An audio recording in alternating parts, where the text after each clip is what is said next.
Hi everyone, my name is Raimondo Serra. I work for the Directorate General for Agriculture in the European Commission, and today I'm going to walk you through the concept of geographical indications, also best known as geographical indications, GIs, notably in their international dimension. A picture in front of you just shows you a sample of geographical indications that are known to everybody. I can name Rioja, a very famous Spanish wine, or Champagne, an epitome of sparkling wine from France, Prosciutto di Parma from Italy, Irish Poiccin from Ireland, and so on. This is just a sample of a basket of products that in the EU and worldwide embrace the concept of geographical indication. The concept of geographical indication has a legal framework at international level. The first layer is the World Trade Organization TRIPS agreement. TRIPS stands for Trade-Related Intellectual Property Rights, that in 2 articles, very dense ones, establishes a legal basis for this specific intellectual property right, the definition of this concept, as well as the ability of members of the WTO to agree on a level of protection that can go higher than the level that has been established by the TRIPS agreement itself. The TRIPS agreement also clearly identifies 2 levels of protection, one for GIs in general, and one higher one for wines and spirits. A specific feature of the TRIPS agreement is that it does not contain a multilateral register. A multilateral register is indeed existing in another context, which is the WIPO, the World Intellectual Property Rights Organization, established in Geneva, that through the so-called Lisbon Agreement established that multilateral register for all the parties of the Lisbon Agreement.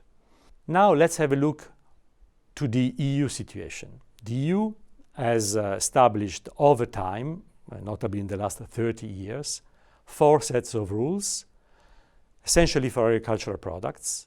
We have one for foodstuff, one for wines, one for spirit drinks, and another one for aromatized wines.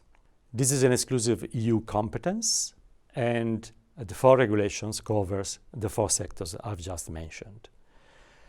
But now let's try to understand more specifically and in easy terms what's a GI, what is a geographical indication. We start from a geographical area. And the term geographic is embedded in the term geographical indication, and it is essential. So we have an area, let's say an area characterized by vineyards, we have cellars, or we have a mountain region where we have a given animal breed in a specific region. In the example that is showed just in the slide, we are talking about the Alps in the French member state. And then we have products. We have a sparkling wine and we have a cheese. So far so good. We don't still have a GI. But as long as we have a link between the defined geographical area and a specific product, then the magic happens. We have a GI. The EU has declined the concept of GI into 2 subsets, the so-called protected designation of origin and the protected geographical indications, as well as a specific feature for spirits and aromatized wines, the simple concept of GI, geographical indication. Let's now have a look to the difference between the 2 concepts. The 2 concepts are very similar. Both of them are names identifying a product originating in a specific place, whose characteristics, being the quality or other characteristics, are, in the case of PDOs, exclusively due to the natural or human factors. In the case of PGIs or GIs, those characteristics can also be linked to the reputation or other characteristics of the product. The link between the specific area and the product is definitely stronger in the case of the PDO, as all production steps take place in the geographical area, while in the case of PGIs, at least one of those steps should take place in the geographical area that has been described and defined in the technical specifications. Also, when it comes to the raw materials, this is specific for wines. For PDOs, all the raw materials should come from the given geographical area, while in the context of the PGIs, at least 85% of the grapes should come from that area. GIs act, as I said at the very beginning, essentially as intellectual property rights, but very specific features of them is that they are not private rights, they are collective ones. And we will see why this is so important in the EU conception of geographical indications. They protect the name, not the product, and this is a very important distinction, as long as the protection goes attached to the name that can be used only by the right holders and not by any other entity. They protect the name against any possible misuse, any possible imitation or evocation, and any other practice that is liable to mislead the consumer essentially about the origin of the product and the nature of the product. All operators within a given geographical indication have a right to use the name. And this boils down to the concept of a collective right as opposed to a private right. There are no fees to pay if you comply with being in the geographical area and respecting the product specification. You have the right to use the geographical indication. The protection is unlimited in time, can be cancelled in the very extreme situations when the product specification is no longer insured or where the geographical indication has fallen into disuse. But the very important feature for the users of the geographical indications is that, contrary to other IPs, the protection is unlimited in time and they should not be renewed. But the geographical indications are a win-win game for at least three actors: for the consumers, for the producers, and for the society as a whole. Let's have a look to the consumer side of this equation. The consumer buying a geographical indication gets a guarantee on the origin of the product, its quality, and its authenticity. He knows that he's buying a good product, a product that, as it comes from a certain region and as it contains certain characteristics, is a good quality product. It is a unique product that brings together a place, a product, and has a certain appeal to the consumer then. The consumer also, buying a geographical indication, knows that there are official controls behind the name, and then fakes are not supposed to be on the market. For producers, there are clearly advantages in having a name reserved and then protected against any misuse by any competitor that is not compliant with the product specifications. It has the value to keep the product into a given area. It's the perfect response to globalization. Insofar, it is a local product It's a product which is local and can go global, but it is by definition enshrined, embedded into a geographical area. It cannot be delocalized. The administrative protection that member states guarantee to geographical indication is a big plus for producers because it allows them to enforce their rights without being obliged to go to courts. Courts are only the extreme solution in case the administrative protection does not give comfort to their rights. And key for the interest for producers is that by developing and selling a geographical indication, producers get a better price. A recent study has confirmed that the difference between a conventional product and a GI product can go, on average, price-wise, 2 to 3 times higher than a standard product. And this is most of the interest that the producer has in developing and producing a geographical indication. Still on why this is important for producers, just let go through a number of economic figures. GIs are good business as they are good food.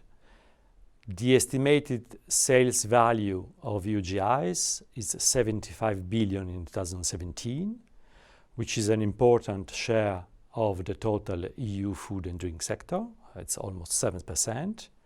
And when we look into the export dimension, we see that 17 billion in 2017 were attached to geographical indications, which is for certain sectors an important share of the total exports. It goes up to 15% for EU food and drink exports, and 89% is the percentage of GI which are exported in value to the world globally. When it comes to the sale destination, the GIs remain a local product. And this is easy to be seen when we know that essentially 58% of the sales in value still take place in the member states where the GIs are produced. Only 20% of the sales value are valorized in the EU market, and the remaining 22% in third countries. But that 22% is an important share, and it is an important share that we valorize through a tool that we will be discussing later on, our international agreements. Now, let's still keep an eye to how the GI function.